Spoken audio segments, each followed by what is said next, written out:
یہ پارٹ راسکولنیکوف کی اندرونی حالات اور اس کے آس پاس کے لوگوں کی ساری حالات پہ روشنی ڈالتا ہے۔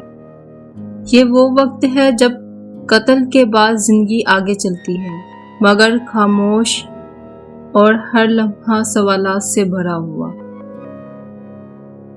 راسکولنیکوف ابھی تک کمزور تھا۔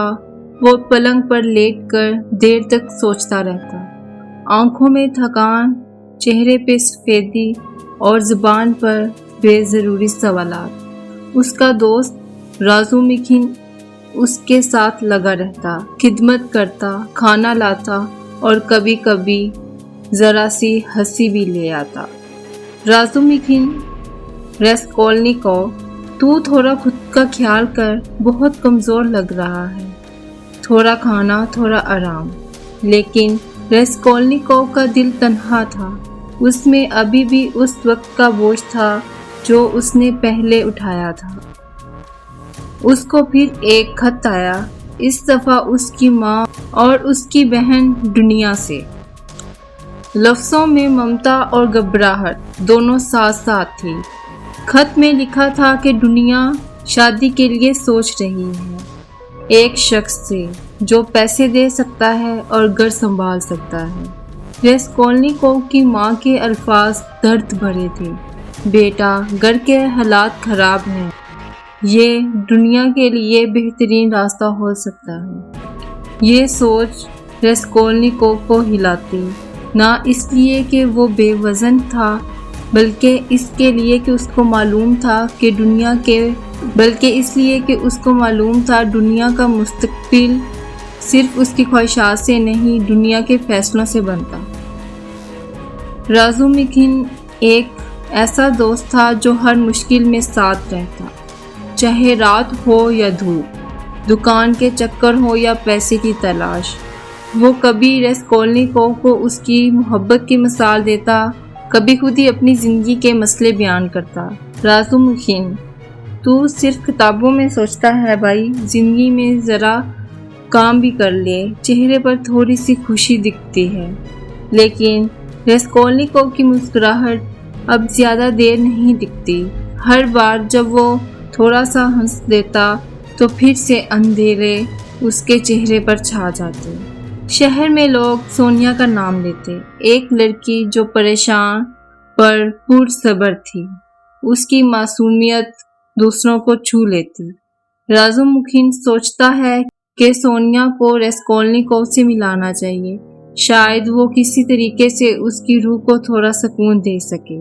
رازومکین: وہ لڑکی معصوم ہے راسکولنیکوف، اسے سن، اس سے بات کر، کبھی کبھی زبان سے زبان ملنے سے دل ہلکا ہوتا ہے۔ راسکولنیکوف نے اس صلاح کو اجنبی نظر سے دیکھا، مگر اندر ہی اندر خود سے کہتا، اگر کوئی مجھے سمجھ لے تو بہتری ہوگی۔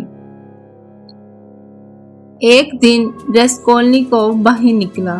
بازار کی ہلچل، لوگوں کی آوازیں، بچوں کے کھیلتے ہوئے چیخیں، ہر چہرہ اس کو دور سے دکھتا، مگر کوئی اصلی نظر سے نہیں۔ اس نے سونیا کو ڈھونڈنا شروع کیا۔ اس کا منصوبہ صرف ملاقات نہیں، بلکہ اپنے اندر چلتی ہوئی تنہائی کا تھوڑا سا علاج بھی تھا۔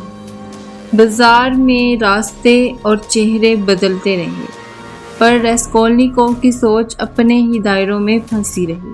جب راسکولنیکوف نے سونیا کو دیکھا تو ایک عجب سی خاموشی تھی۔ اس کی آنکھیں معصوم، چہرہ تھوڑا پریشان۔ سونیا کی ادا میں کوئی شکایت نہیں، صرف زندگی کی تھکان اور عمل کا بوجھ۔ سونیا: کیا آپ کسی کا انتظار کر رہے ہیں؟ راسکولنیکوف نے خود کو بہترین الفاظ میں بیان کرنے کی کوشش کی، پر الفاظ بے سود ہو گئے۔ اکثر اس کی آواز کمزور سی ہی رہ جاتی۔ راسکولنیکوف: بس زندگی کا بوجھ اٹھایا ہے، کچھ بات کرنی تھی۔ سونیا نے دھیرے سے مسکرایا، اس کی مسکراہٹ میں اس کی شفقت جھلکتی۔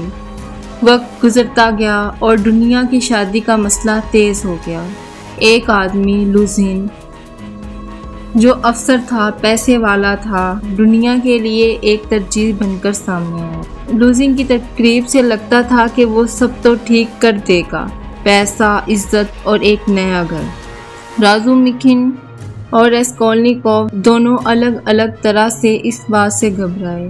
رازومکین ڈرتا تھا کہ دنیا رہ پائے گی اس کے ساتھ، اور راسکولنیکوف سوچتا کہ دنیا اپنی آزادی کھو دے گی۔ راسکولنیکوف کے دل میں ایک اور آہ نکلتی، کیا دنیا کو سختی سے بچانا ضروری ہے یا اس کو اپنا فیصلہ خود کرنے دوں؟ شہر کا ایک ہائی رینکنگ افسر پورفری راسکولنیکوف سے ملاقات کے لیے آیا۔ اس کی بات چیت میٹھی مگر آنکھوں میں ایک تیزی کی چمک تھی۔ پورفری نے مسکراتے ہوئے چرچا شروع کیا۔ تم کتابی آدمی ہو راسکولنیکوف، کسی نے بتایا کہ تم تھوڑے الگ ہو، کچھ چیزیں ذہن میں آ جاتی ہوں گی۔ پورفری کی ادا ایسی تھی کہ وہ سیدھا سوال نہ کرے بلکہ باتیں کرتے کرتے لوگوں سے خود راز نکلواتا۔ راسکولنیکوف نے اس کی گفتگو کو ہلکا سمجھا مگر اندر ہی اندر کچھ خوف جاگ گیا۔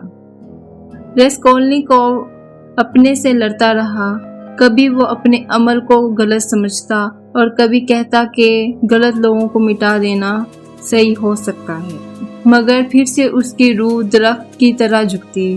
گلٹ، پچھتاوا اور فکر مل کر اس کو کمزور کر دیتے۔